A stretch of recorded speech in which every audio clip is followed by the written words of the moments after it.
I think when you really get down, to the genius within us, it's the fact that when you were 5 years old and you were a child and you had all the freedoms in the world to kind of create your day, that's the part that we all want to get back to, because that's the part that we get the most creative.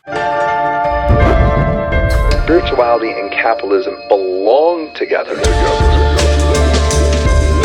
Those thoughts, those feelings, that comes from something bigger than I am.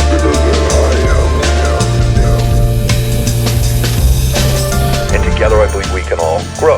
That's how we're going to change the world. That's how we're going to change the planet.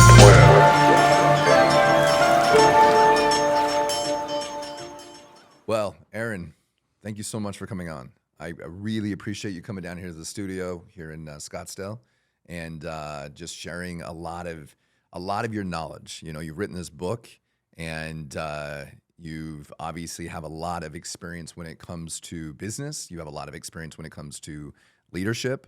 And one of the things is I was looking at, and I was actually reading your book, The Exponential Theory. And on the Exponential Theory, you talk about in the very beginning about this journey, which I think everybody has this journey. But when you were younger, correct me if I'm wrong, but it sounds like you wanted to go, you didn't want to just go on a trip when you were younger. You wanted to go around the world. Is that about right? No, for sure. My own, I grew up in Indiana, so I grew up in a small town, Fort Wayne. I guess it's not that small, but in a worldview, it was a very small view of a Midwestern town. And so the story starts is I went to this college, I played soccer, and I didn't really have many internships. So I actually went to University of Notre Dame, which was about an hour and a half from where I went to college. And I literally snuck into their career center to get an internship. So I said, I'm just going to go knock on different doors and see if I can bump into an internship. And so this is me being a little entrepreneurial and creative. And while I was there, I didn't get an internship and I got escorted out. But during that time, there was a billboard that, if you remember right, those billboards that had all the things you could pull little postcards off of. Oh, sure. And I saw this program called Semester at Sea. And I said, at all costs, I'm going to go on this program. And this boat, this ship of 525 students circumnavigated the world. And it left from the Bahamas to Venezuela, Brazil, South Africa, Kenya. I went to Tanzania, India, Sri Lanka, Singapore, Vietnam, China, Japan, and then back to Seattle. And that was, I really wanted to have a worldview, and talk about an eye-opener is, every week I was in a new culture. I was in this social experiment of a floating boat with, might I say, 400 women and 125 men. So it was quite an extraordinary trip for me to be 20 years old, becoming a man and learning about different cultures around the world. That's beautiful. And the reason I ask you that, and the reason I bring that up, is because everything in your book is about thinking differently. Mm-hmm. It's about thinking differently. It's about doing things differently. It's about having bigger ideas. And I feel like most people, they get stuck. And they get stuck in their ideas. And not just in their ideas, they get stuck in their culture. They get stuck in their religions. They get stuck in their belief systems. They get stuck in their communities.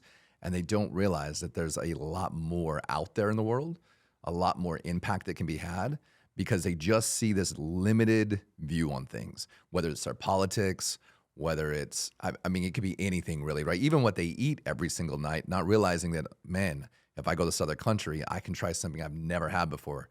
I can have, I lived in Spain, all of a sudden people were serving me tapas. I know what tapas were, but amazing though, right? Having these different experiences. And so when you did that, how did that shape the way you think? Because for me, I can say when I've traveled, anytime I travel, anywhere I go and I meet new people, it always shapes my mind. It always shapes me to think a little bit differently. Yeah, no, I think this was part of my goal was to not live an ordinary life. How do I live extraordinary every day? And it is, you're formed by your mindset, your beliefs and your attitudes that you kind of shape. And by the time you're 18, pretty much 90% of those synapses are formed, and there is neuroplasticity to rewire those. And I think on this trip, I started to rewire those. And what it did is accelerated learning in every aspect of my life. From there, I've traveled to over 100 countries now, all 50 states. Just have really been a doer, and just when something comes up, I just make it happen. And part of that is the fact that I pursued this and actually put myself into an uncomfortable situation at a younger age of my life. I really was scared. I'll be honest. When you leave the comfort of everyone I knew no one on this boat. Like most other people were going with people they knew or whatever. I knew no one on this boat that I was going to go on, and I knew nothing about the places I was going. I literally was like this hometown boy that like I'm going to put myself in an uncomfortable situation. And every time we went to another country and further away, it was more and more uncomfortable. It was almost like the feeling like that if you got on a spaceship and you were going out into the space, you're like, I don't know what's going to happen. And that just kind of propelled me to kind of think bigger about my life. And then I started to learn as you go in and out of these different cultures and you meet these different people is that we're all part of this human condition. We're all alike. We're all spiritually connected, in a way that you'd never imagine. And you'd have these real authentic stories because I wasn't put into tourist destinations. I literally was put into villages and communities and staying with families and really pushing myself into a place like, how do I learn as much as I can from every single person I meet, from the kid I meet in the African bush that was a bush person. It was amazing how happy these people, anthropologists say these bush people are the happiest people in the world. I literally flew to this place called Kakakama in northern South Africa. And we flew in on a little Cessna. And have you ever seen the movie The Gods Must Be Crazy? Oh, years ago. Yeah. So you with the Coca-Cola bottle, right? Yeah. That tribe, yes. That was the same tribe that was in that movie. And I got to spend time with them. And it just so happened, this is 1995, so a long time ago. But I had a Wayne Gretzky cam that had a video screen on it. And I literally, for the first time, was able to play video back so they could see themselves in video. They'd never seen themselves in video. And so all of a sudden, I'm in this hut with National Geographic, as you can imagine, like kind of experience where I'm smoking out of a oryx bone, which is like a deer or antelope, and it's cut on each end, and they put this weed in there, and I'm smoking it with the chief, this woman, who obviously is undressed. I'm standing there and smoking this thing, getting in your 20s, in my 20s, like having like, okay, this is one of the experiences of my life. And I was like, I want more of this. I want to put myself outside my comfort zone because never in my life would I have imagined growing up in Fort Wayne, Indiana, that a year after I saw that poster at the University of Notre Dame, that I'd be sitting in a hut smoking out of an oryx bone, having a cultural experience because they were celebrating the fact of their own image they'd seen for the first time. That's got to be, I mean, I can't imagine, right? Like being in your 20s, sitting in this hut, showing them this image of themselves, something they've never seen before, never experienced before. How was that for them? Like when you were looking at them and you were seeing this experience they were having, right? And the reason I ask this is because a lot of times that we think we know something, right? You think that you're going to go on this experience, you're going to go on this voyage for school, or maybe it was even chasing the 200 women on the boat. Who knows? But going on a little bit of all of that, of course. So, but going on that to all of a sudden find a whole different side of yourself, a whole different experience of yourself, something that would be hard to put into words if you were to go back to your hometown and say, hey, by the way, I'm going to go do this thing. Nobody would even know how to even fathom what that experience was like for you, because I wouldn't even know what it would be like. Yeah. So, I mean, I think the first part of that, the experience that this tribe had in seeing their images, they celebrated them. I mean, their kids, like what was amazing is you could put rocks in a bottle and they thought that was the coolest thing is to make noises, and they played music. And then you kind of realize as a kid, we are complicated everything about what is fun and what is, because we always want more. It's that dopamine chase versus, they're completely content just being with each other, making sounds. Bush people don't actually have a language. They have like these 5 kind of bush tones that it's like a clucking or something, but they don't really have a language. But you see just how happy they were just being with each other, experiencing things as if it was the first time. And that's where I think when you really get down, to the genius within us, it's the fact that when you were 5 years old and you were a child and you had all the freedoms in the world to kind of create your day, that's the part that we all want to get back to, because that's the part that we get the most creative. And I think that's my new book, which will be titled Have Genius in It. And it's really about the genie in us. It really is about being spiritually connected, because we are, connected to everything around us. And that trip, to kind of answer the second part of your question, really had me, growing my mindset to say, okay, one, people that don't look like me, they don't have the same religion, don't even have the same language and all this, it's like, wow, we all have something in common. We're all human, and we're all looking for meaning in our lives.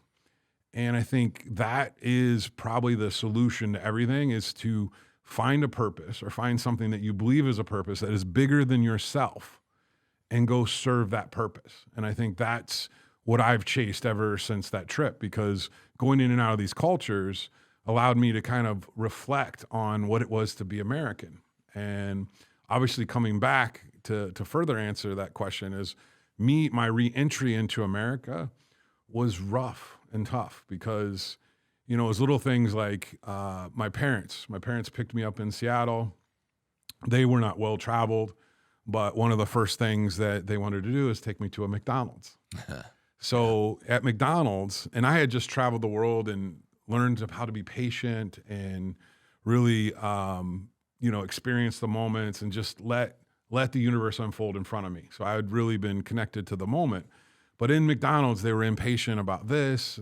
Things took like 3 minutes and they were impatient. I'm like, there was times that there's people around the world that I met that weren't eating. I was buying them, meals that had malaria in Kenya, and, having a conversation about, their journey, through, just these incredible experiences. So coming back to America, it was like a culture shock to see how much instant gratification we need to just be there. And I think that's one of the downfalls of social media is, and I think if you really think of a spiritual practice in business, it is about deferred gratification. It is about thinking longer term. My book, Exponential Theory, the theory is that as you think bigger, you become more conscious. And, I analyze all these leaders that have become more conscious because they don't sweat the small stuff. And I always tell people it's probably takes more energy to think about small things than it does big. Yes, I would agree. I was actually sharing earlier with the staff, is I feel like most people that are, let's just say, broke, right? And I mean financially, right? And I also mean in mindset. I don't mean just financially in general, but what I find is most people that are broke that way, they're thinking about problems. They're not looking for solutions. They're thinking about all the dramas in the world, not looking for innovation. And so there's no purpose. And so all of a sudden, they just get stuck in this hamster wheel. When I find leaders, I find business owners, I find innovators and doctors and all different kinds of people. But the people that are really moving I guess you could say, kind of the dial in the world are people that are thinking innovatively, which is what you do. I mean, you've obviously done consulting. I mean, I know this. No, the viewers don't know this, but they will now. You've done consulting with Google. You've done consulting with Coca-Cola. You work with billion-dollar businesses. And the reason I wanted to have you on here is because one of the things I find in the world is that I love business, and I love business owners, and I love innovators, and I love people that think like you think. And so the conversation I want to have with you a little bit is you talk about in your book about conscious capitalism. And I understand that concept. But how do we take from your perspective, because we're going to take this concept, we're going to start to unwind it, and we're going to start to think much bigger. How do we take capitalism, which is something that's thought of a lot of times negatively, and then how do we take spirituality, and how do we mend the two of those together so that we can show the viewers at home, we can show other people in the world that, listen, these two things actually coexist together. And if you can start to see them that way, you can start to have more of what you want. And if you can start to get more of what you want, you can start to develop the world that you want. And we can start to, as I would say, develop heaven here instead of waiting till the afterlife. Yeah, no, that's beautiful. So I've created this change model, and it'll be my next book, Genius, that really kind of shares it. It's an exponential theory in the beginning, these 7 universal truths that I've kind of discovered. I live by those, by the way. Yeah. I read them. I was like, yep, they make complete sense to me. And if you break them down, and this is where, they're an evolution of yourself is, first is mentally, you talk about thinking. And whatever you put your energy into is what you're going to get. So if you're going to put your energy into small things, you're going to get small results. If you're going to think bigger, then you're going to challenge yourself to actually think differently. And part of that mindset shift, as you talked about, is to know that, we are our thoughts, that ultimately becomes we are our habits.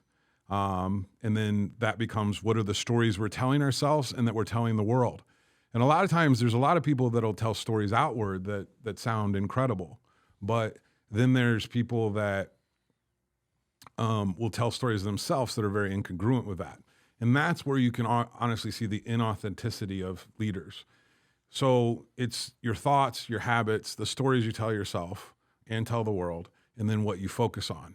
Now, the piece that you just mentioned is a lot of people focus on what they don't want, and they get more of what they don't want. Of course. These are the 4 things. If you just think about those 4 things, those are the only things we absolutely control. No one else controls those. People can play with them and kind of share. I keep hitting my microphone. It happens. People can insert themselves into that and want to control or manipulate those. But the reality is within us, we control those. That's what we absolutely every day can use as a mindset to say, how do I think about the world? Outside of that, we influence some things through how do we think about growing the idea?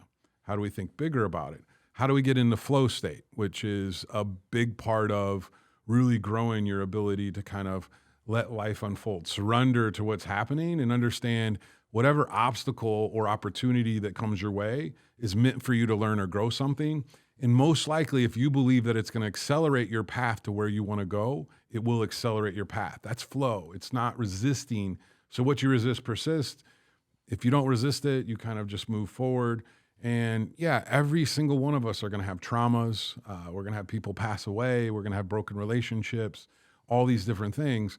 But if we keep focused on our massive transformative purpose, like why we're here on this planet, to serve others, to help us think bigger about ourselves, then the last part is just managing your energy. Is how do you control your energy so when you walk into a room or a studio, people feel energy that you want to be there, that you want to share this message, that you want to impact any listener that's listening to this so that they actually get something out of it. And it doesn't matter what it is.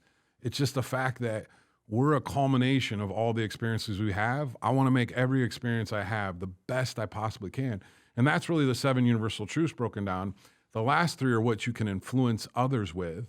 And then outside of that is what you impact. Now you can impact people. This is a chain reaction. Every time I have this conversation, I know I'm impacting more and more people. And that feels good. That fills my cup. I don't need much more than that. And that's spirituality. Do you feel like, though, so I call it, so spirituality is an interesting thing, right? A lot of times it can be mixed in religion, it can be mixed into psychedelics. I mean, it's all kind of one and the same. And I just think of it more as a whisper, a voice, an inspiration, something that's kind of guiding. Do you feel like part of these principles that you're sharing with, do you think there's something more in the background than the conscious self or the subconscious self, something that's higher that is helping guide that ship?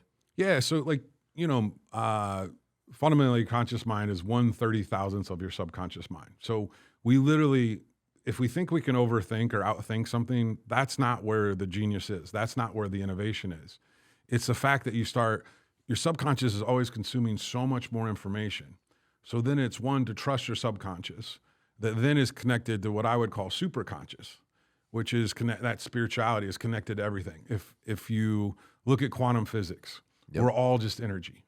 So if we're all energy and we're all connected in this invisible layer of energy, like this conversation here, we have a bubble of energy around it because we're in this moment at this time. And this is the only moment that matters. There's no other moment. Your whole life has played out. My whole life has played out. This is the most important moment of our life, however we want to look at it. It's the most important moment of every listener here listening to this. And people often want to challenge that. And I'm like, no, it's the most important because whatever anxiety, worries, stress, fears, or doubts you have about the future are based on your past. Mm-hmm. But if you're here, you don't have any worries about the future. And your past doesn't matter. It's like, how do you make this moment matter? How do you make an impact on this moment? How do you control your thoughts, influence others, and make the impact you want to make on the world? And that's how I walk into just about every situation that then connects me to my higher purpose, to my superconscious. And then once you get past the conscious layer, you realize that there's all this other information, that the exposome, that everything that's ever happened to your epigenetics, everything that's happened to family members beyond. And I know, you're in the psychedelics and things like that. And I had a psilocybin experience with a group from Vail. And I I was just amazed at how far deep I was able to go in such a short amount of time. And then I was able to integrate that work back into my life to understand why different people in my life were the way they were, because it opened a window that I wasn't able to open by myself. I love it. What you just said is the integration. That is one thing that people miss in psychedelics all the time. Yeah. It's not about the psychedelics. It's about the stories, about the experience. It's about the letting go. It's about the shadow work, but it's about the integration in between all of those things, I think, that really, truly matter. And what you said to me is a lot of people don't realize, and that is that I've walked my whole life on this earth. You walked your whole life on this earth. We've had all these different beautiful experiences. And then all of a sudden, we come together and have this interview, right? Like, it took us our whole entire lives to meet. That's a miracle. And so many people think that a miracle is somebody walking on water, when a miracle is just simply the fact of waking up and being able to have those interactions with people and those experiences, because every single little tiny interaction for me can absolutely change my life. I'm like, wow, I remember back 10 years ago, or this, or, it's creating those new synapses as we were just talking about, which is kind of creating a lot of that journey. And speaking of like creating our own journey and creating our own reality, we created, the pandemic, right? Like, we somehow collectively created this moment. And I know you talk about this. So tell me a little bit about, so what I call it more of the dark night of the soul for the whole world. We all had to go within. You wrote a book with your time and energy, while some people may have, just spent time with their families or decided that their partners weren't right for them or whatever it was. How do you think that has shifted current business? How do you think that's shifted technology? How do you think this has really started to mend where we're going in a world with AI, and where we're going with just in general, like where we're actually headed? Because I feel like it was almost like we entered in a new paradigm. Yeah. So, pre-2020, I was a global facilitator for companies that you mentioned all over the world, traveled a lot. That's part of my journey of traveling. And we often was brought in to help them do digital transformations. So a company, like, how do we transform digitally? Because we know that the pace of business is not slowing down, and we're heading towards an AI world that's going to even accelerate it more and create creativity that we don't even think of yet. We're not even able to wrap our heads around. And I think my journey when it hit 2020 is I was on the road, literally traveling for 2 weeks a month to Tel Aviv, Shanghai, Singapore, London, all these entrepreneur ecosystems, taking board of directors and senior leadership teams into these most innovative companies in that. So I was so blessed to probably have the longest MBA ever, because I was an MBA professor, and then I just stayed on the road and did like these intensive MBA programs, which got me to experience like, how does people think bigger? And that's what led to Exponential Theory. So when COVID happened, obviously all those facilitations just stopped overnight. So my life completely shifted. It took me all but about 12 hours to figure out, wow, now I got the time to write this book.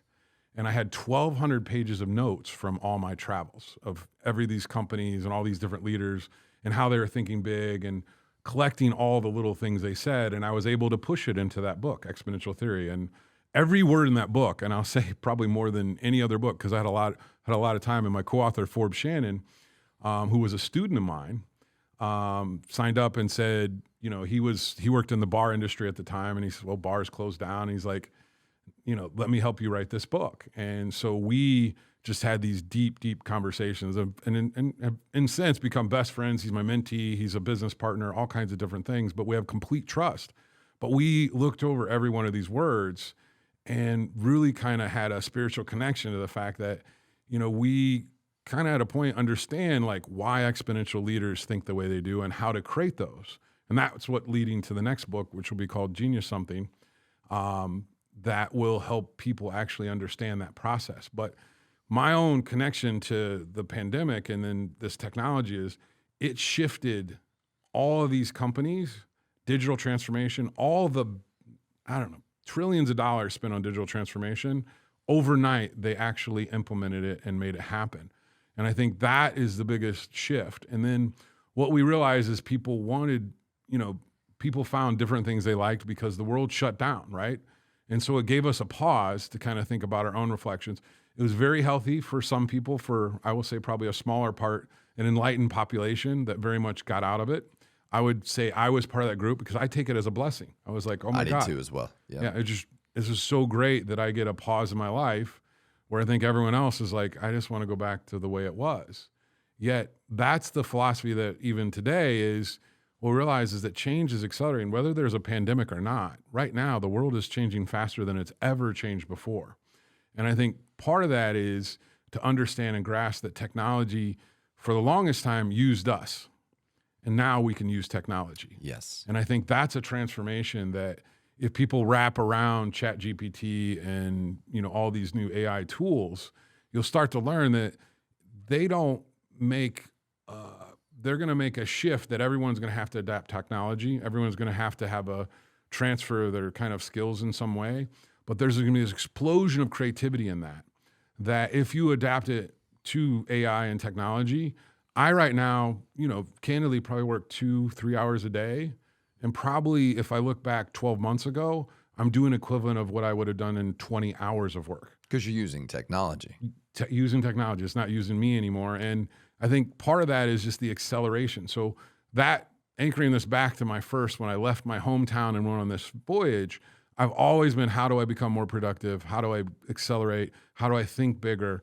To right now where things are just easy for me because I believe they're easy. Right. I have this tool, this change, what I control. I absolutely know that if I say something that I control that. I'm not saying things I don't want. I'm not spending. If there's one thing I think people could learn is wherever you say, literally put your energy into creating that. And most people spend most of their time saying things they don't want. Well, we talked about it before, is that energy, right? We talked about quantum physics and everything is energy. That includes our words. That includes our thoughts. That includes all of those things.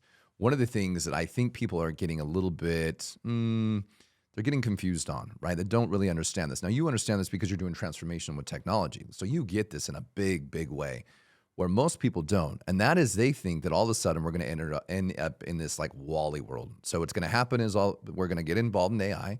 We're all going to put ourselves in these machines and everything's going to be done for us. And, we're just going to basically waste away. And I see it very differently. What I see happening is that AI is actually going to free us.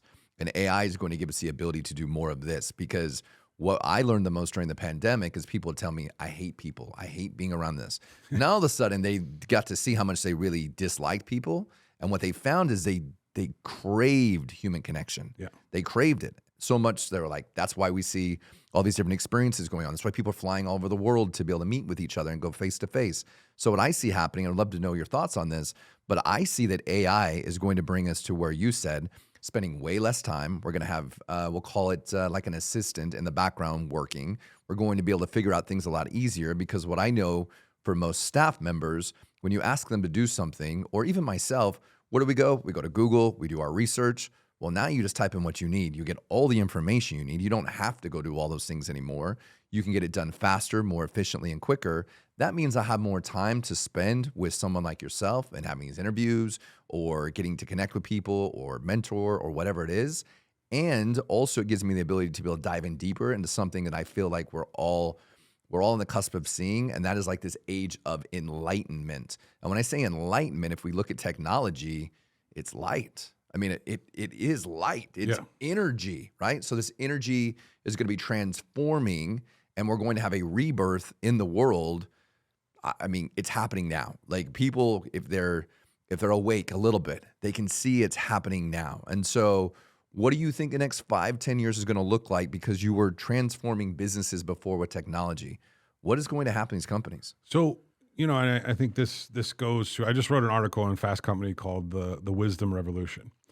And it really is about the fact that knowledge is abundant. So, we've always talked about as data is, the new currency and all that. Well, it's the application of that. But the wisdom is that connection, that spiritual connection to how you make the biggest impact on this planet.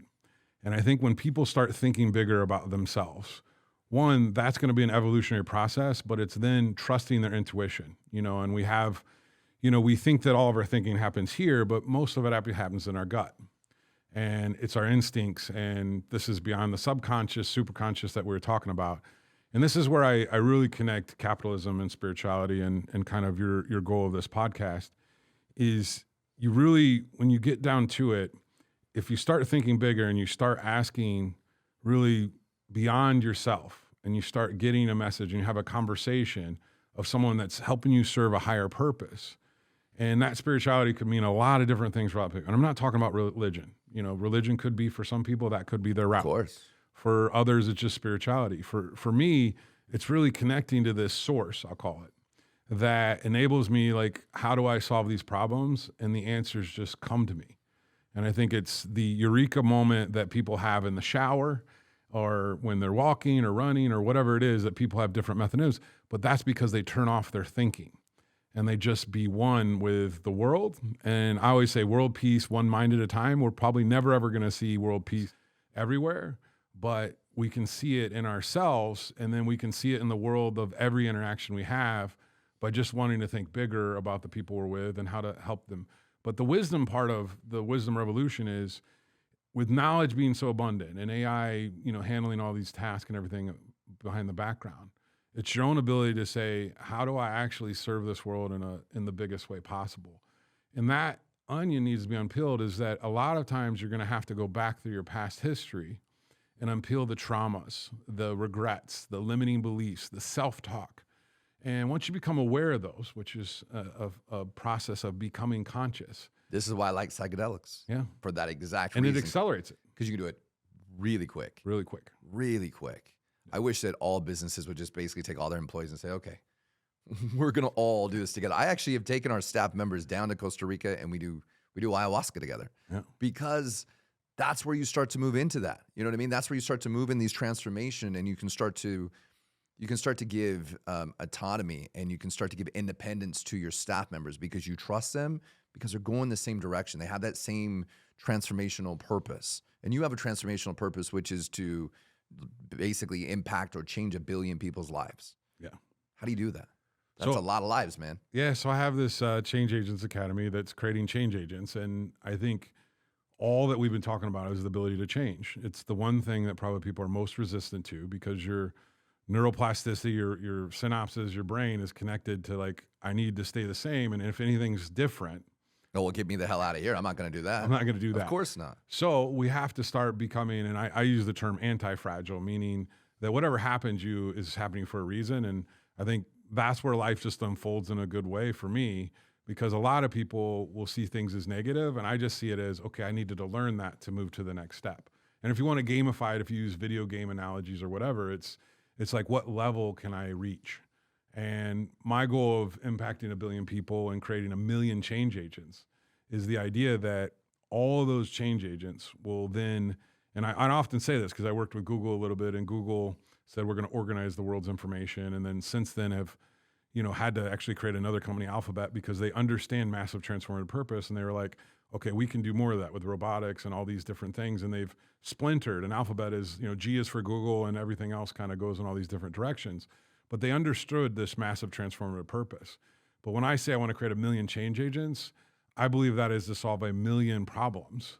And that means that this goal may be bigger than Google's original goal was, is to organize the world's information. Because if we solve 1 million problems, one, we'll create other problems, and that's just kind of part of it. Of course, that always happens. Yet we have growth individually, and we have world peace one mind at a time, because we realize that with this model that I have, you know, it gives you absolute freedom.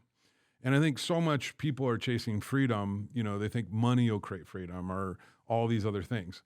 It's all part of the journey. Like, it's all, you know, you can use whatever scorecard you want, but you need to define success for you as a human being, and how you connect to your family, your friends, your community, your state, your country, your world. Like, all those are different levels to think at. And I often, because I've traveled so much and seen firsthand, and I have friends like in 100 countries, like, I can, when I think about places, I don't see the place, I see people. And when you see people, that's that connection of, you know, and then quantum physics, that's where those, we're all one, man. We're all one. We're all one. And we always have been, you know, and it's the lie. It's this perception that this concept that, you know, we have these borders and these lines and different laws and, you know, different skin tones and different religions and all this, but it separates us all. Yeah. But if we find quickly that we're all the same, which I believe we all want, you know, the healthcare and food and shelter and the right to pursue happiness and our passions, That's where the whole world shifts when we can all see that, which, as you just said a second ago, that's what creates that peace. That's what creates that peace within everybody. I meet people from all over the world, man, and they're just wonderful human beings. Why? That's my perception. Yeah. That's my perception. So, question for you. So, change makers, changing 1 billion people, you know what I mean? Impacting and creating these million change, or creating these million change makers to, help 1 billion people. What scares you? Like, and I say this very purposeful. You've gone around the world. You've done all these things. What is the idea? What is the concept that's so big inside of you that actually scares you? Because that's what I always focus on. I'm like, wow, what really scares me? Like in the morning, ooh, that's a lot. Is that a lot for you, or is there something bigger? Well, fear, which, is false evidence appearing real. Right. So I really apply to that. And, I think what scares me is not reaching my potential, I guess, is not reaching those goals. I'm also not in a rush. I just know, like, people say, well, everyone wants a SMART goal. And I have, in my new book, I've really kind of thought about this a lot. It's just putting the habits and working towards these massive transformative goals. They're so big.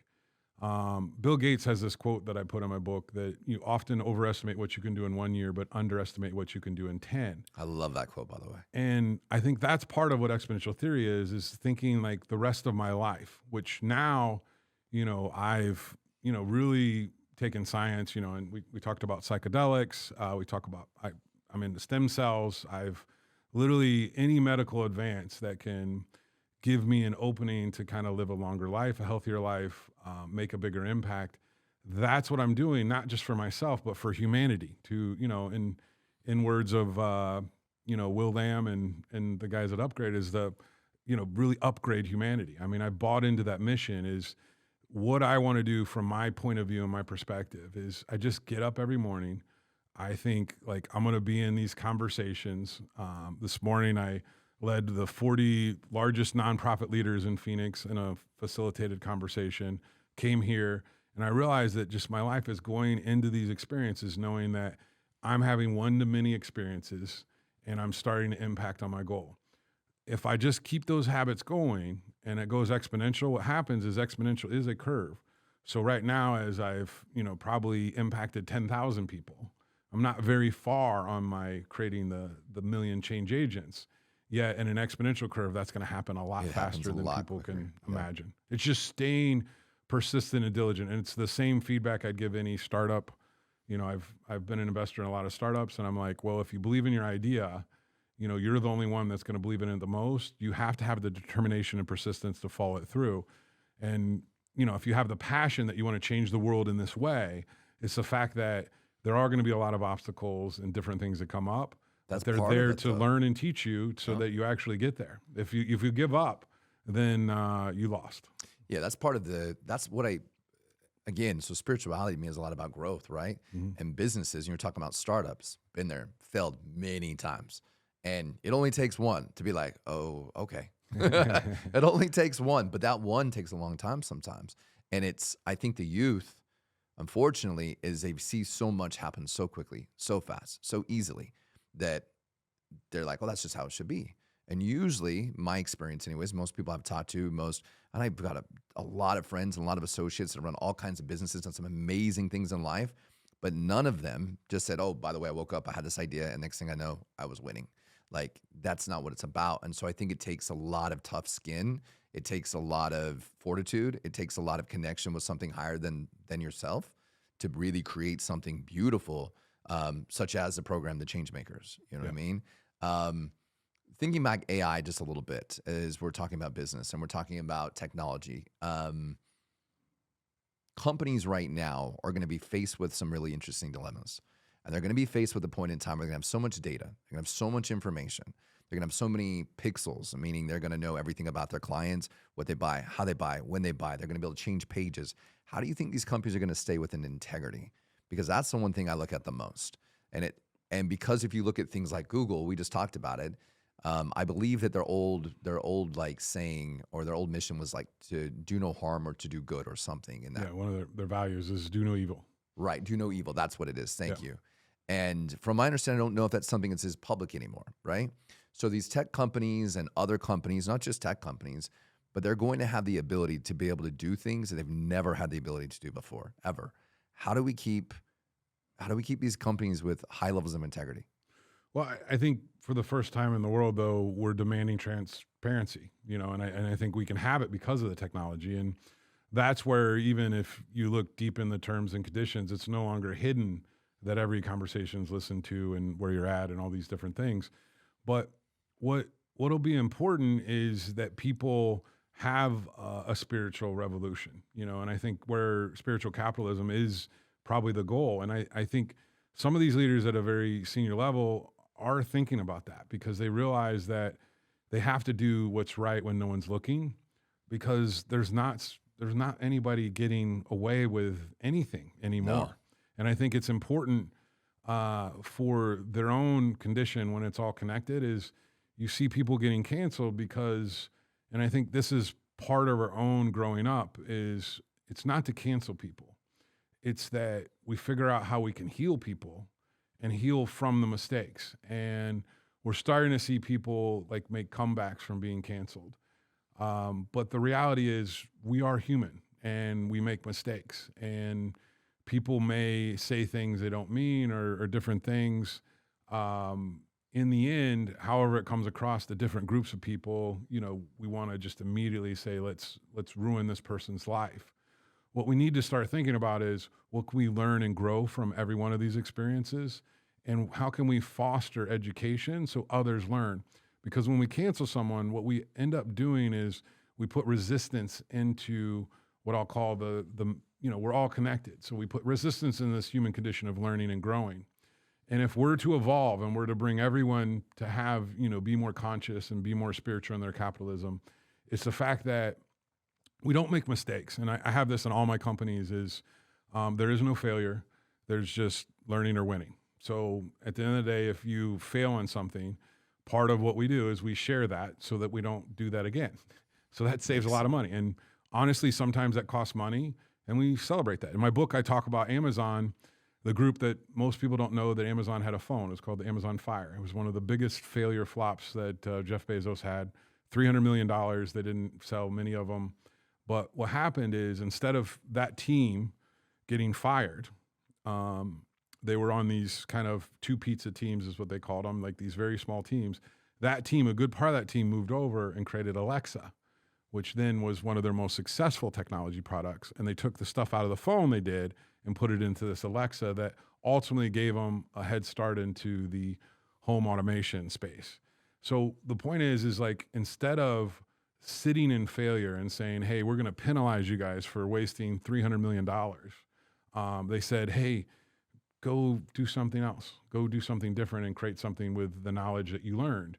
And if we could all do that in business, and our higher purpose is connected to, solving much, much bigger problems, then we create what I'll call frictionless commerce. And, and part of that is enabling people to make mistakes, learn from them, grow from them. And I think as we accelerate that, that's where everyone's on an exponential curve.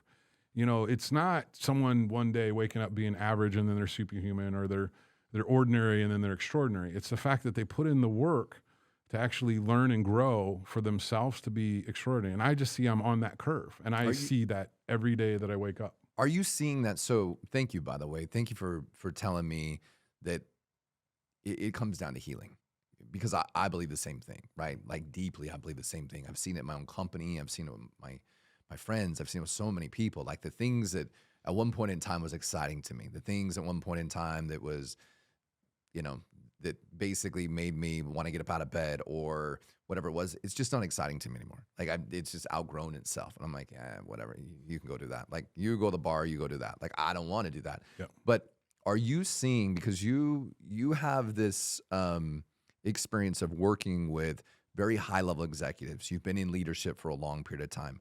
Are you hearing the conversations around these men and women that they're talking about their healing, that they're talking about doing their shadow work, that they're talking about seeing the world differently? And it's not so much about what they can take or what they can do, but what they can actually give, not from a place of PR, but like a real place in their heart, because you know the difference, right? You know, people are like, oh, we're doing this great thing for the ocean.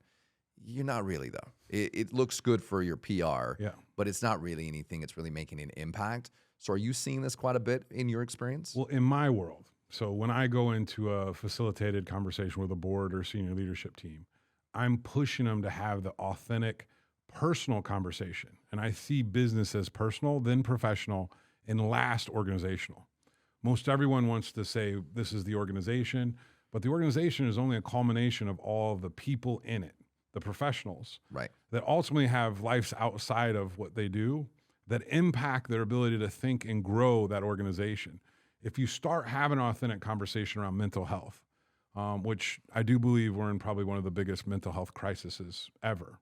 And I think that's why psychedelics, and there's all these new ways that I think, 30, 40 years ago, big pharma and hospitals and everybody didn't want these things. So they had proof points that they worked, but they kind of put them to a subculture. And now we're actually seeing them be implemented back into the real world, where we're going to see a revolution in people healing themselves because they can accelerate their learning of themselves in shorter periods of time, that they can process things that they weren't processing because it was closed off because of synaptic connections or blockages. And I think all of that is leading it back into a facilitation in a room full of people, is to get people to authentically speak from the heart versus the head. And most boardrooms think from the head and they think from ego. And they think from their perspective, I know everything because that's why I'm on your board and I'm going to tell you this. The first thing I do to deactivate that is really to get them out of their head and start talking about how they feel. And I'll use specific words to kind of drive out a conversation so that they start engaging from a different place. So they engage from their heart, which, could be, say, the subconscious mind, and then the gut could be the superconscious. It's connected to everything. And that's why we use all these terms of, go with your gut, because that ultimately, when you get out of the layers of all this stuff of your ego and these different things, your gut's going to tell you literally what you should do. And that's kind of part of what I'd say the conversation I said earlier about having a conversation with source is like, just trust your gut. And I teach this to my daughter and my son. I'm like, when something doesn't feel right, like speak up, like remove yourself from the situation. And I have some crazy stories where I've trusted my gut, where I'll give you one of them. I was in a car driving to Ohio. I was 18 years old. I grew up in Indiana, as we covered, and you could drink in Ohio at that time when you went across the border. So we were going to go over there. But as we're driving out of time, my gut instinct said, get out of the car.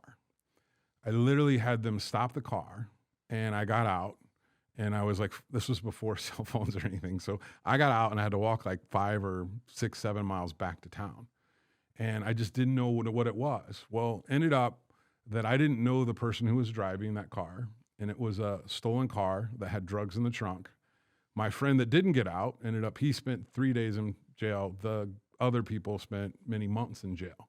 I had no knowledge of being in this situation, but if I would say anything, that was a spiritual connection to me to remove myself from that situation. And then ultimately that literally taught me at a very young age to trust my gut. And it's always going to serve you well, but it's also to not overthink things, because life is unfolding for you. If you're putting all your energy into the things you want, then life just unfolds. Like this interview was meant to have today. It unfolded in front of me last week, when I was in Costa Rica on a retreat. Places. So yeah, I love it. And I appreciate that. What I find about the gut, you were talking about that, right? Or I'll call it source or listening or spirit, whatever it is. The more that I listen, the stronger I hear it. That's why I like meditation, because when I meditate, I can hear it. When I get into those spaces, I can hear it. The more that I feed that, I guess is the best word to look at, right? And I listen to that, the stronger it gets, and the more that I know for a fact when it's on or when it's off. And it happens quicker and faster and more efficiently. So for you, I have 2 questions for you just before we kind of end this interview. And my first question for you is that when you're looking at the future generations coming up, the future leaders, the business owners, what do you tell these guys to make sure that they stay in congruency with wanting to pursue capitalism, but also stay in congruency with their heart, stay in congruency with doing things that they can at the end, they're not going to have to go back and do all the shadow work and think, oh man, I did this and I was chasing money and I thought if I had this, I was going to be, somebody. What do you tell these guys so they don't have to go through all the bullshit you and I have gone through? I think it is part of this conversation we're talking about is just being authentic to who you want to be. And, not to chase money. I mean, I think part of it is to chase impact. Like I'm financially am free and don't worry about things that I don't have to. And the rest of my life, I'm literally chasing how I'm going to make an impact on this world, to make a dent in this universe, as Steve Jobs would say. But to add to that though, and this is a conversation I've had with many people, this is why I'm going to add to that. And that is that it's easy for someone like you or me to say that because we've already seen some level of, we'll call it success, right? We don't have to worry about probably how we're going to get food, how we're going to put a roof over our head, how we're going to cover our medical. So there is a point in time where these young entrepreneurs do, or anybody who's trying to start something, they do kind of have to go after the capitalism side because there's a lot of people that I meet in the spiritual communities that they have this altruistic side of things. I'm just going to create impact. But it doesn't matter if I create capital. Well, if you don't have capital, you're not going to be able to create impact long term. So it's in how do you do this same, how do you do both of those, right? Not one or the other, not impact or money, but both. Yeah, and I think part of that is really focus on your thoughts, and what you're thinking about to create. Because one, you don't have worries about capital if you're thinking about what you're going to do. And then it's having those intentional habits that you build into your schedule that are going to create the outcomes that you know. And I think we all know, I think part of it is the authenticity that I was talking about is to get rid of the lies that you lie into yourself, that you're actually doing the best you can do, that you've reached your potential for that day or whatever. And I think part of it is if we are habits, then really thinking about what are we spending our energy on that's creating. So if we want to create sales, which sales is the lifeblood of a company. And then I used to run the National Association of Sales Professionals. And I think sales is easy to me. And that's where you can put me into any startup and I've been able to sell something that's invisible and kind of create something. That skill I learned fairly early in my life, persuasion and influence and marketing, and had a digital strategy firm and all that. Right there, I don't have to worry about my future financially, if that makes sense, because I have that skill. Right. And I understand how to block my time just to focus my energy on creating that for a business.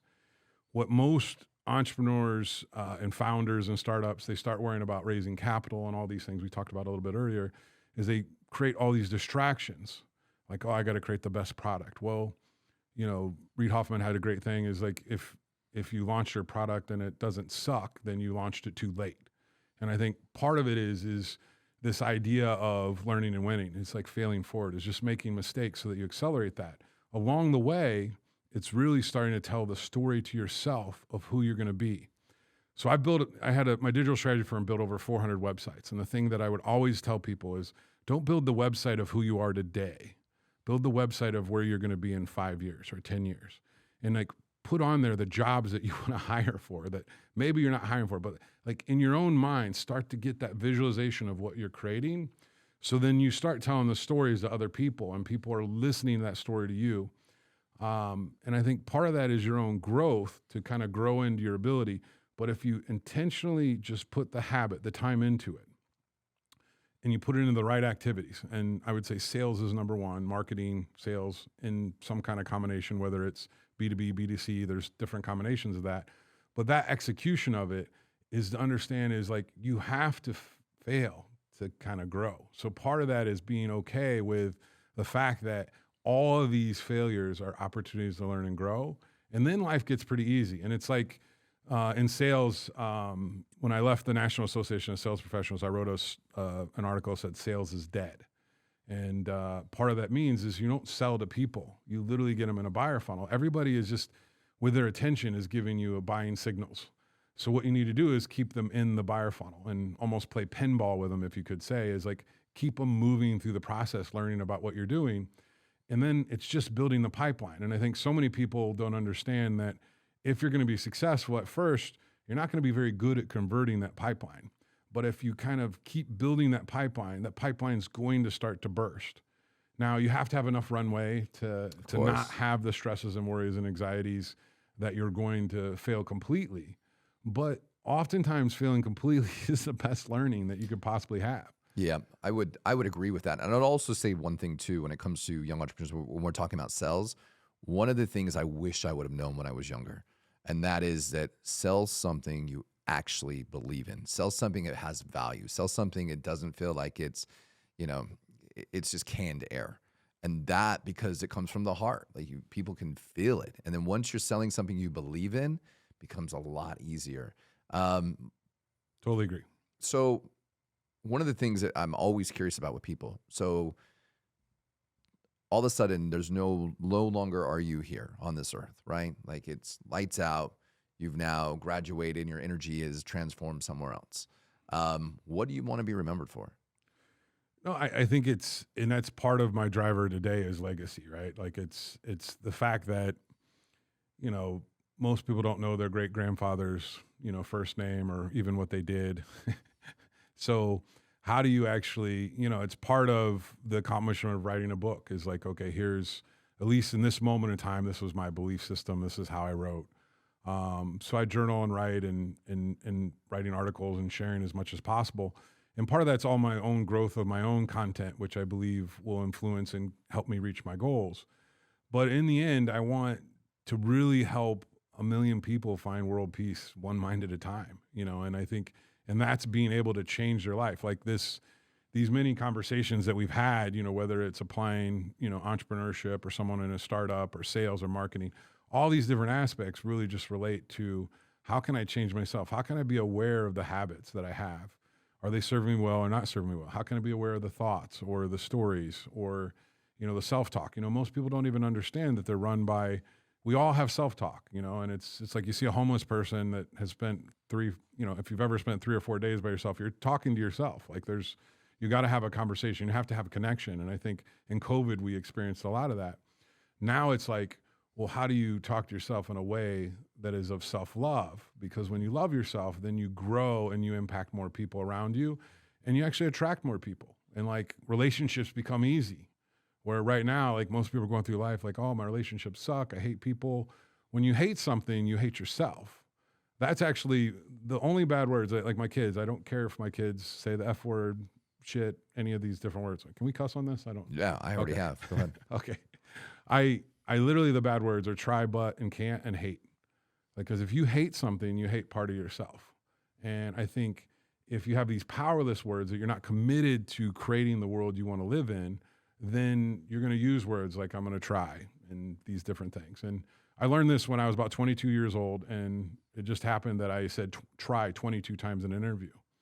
And this lady literally hit me over the head with it. You know, why do you try? Why don't you do? You know, it was like the Yoda kind of Yoda quote. style right there. Yeah, exactly. I know that scene very well in my head. I learned it about the same time, actually. Yeah. And it just struck me over where I eliminated that word.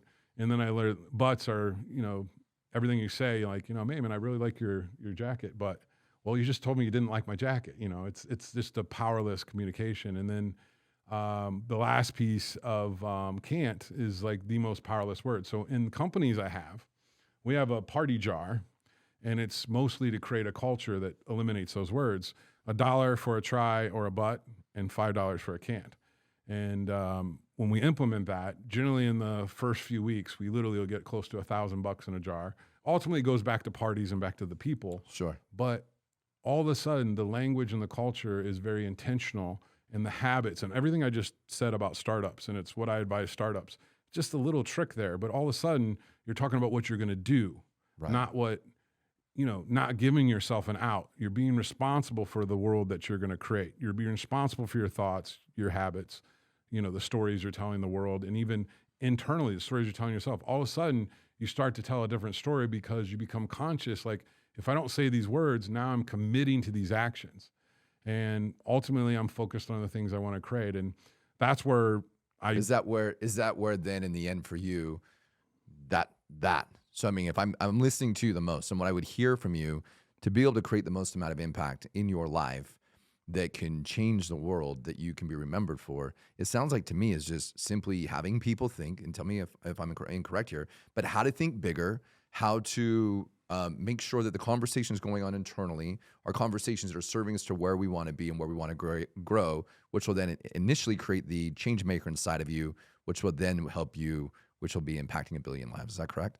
Yeah, so it's not about me either, and I don't think I Well, really I'm not care. saying that at all. But it's about the energy that I create and the energy that all of these million change agents will create. course. And, that to me is making a dent in the universe and making an impact in so many areas that I may know nothing about, but knowing that even being on this podcast or me facilitating this morning or any of those different things that I do in my life is I know I'm impacting people because they'll take something from that. And that's also just having the confidence to know that I have a voice that matters. And I'll say for a good part of my life, I didn't.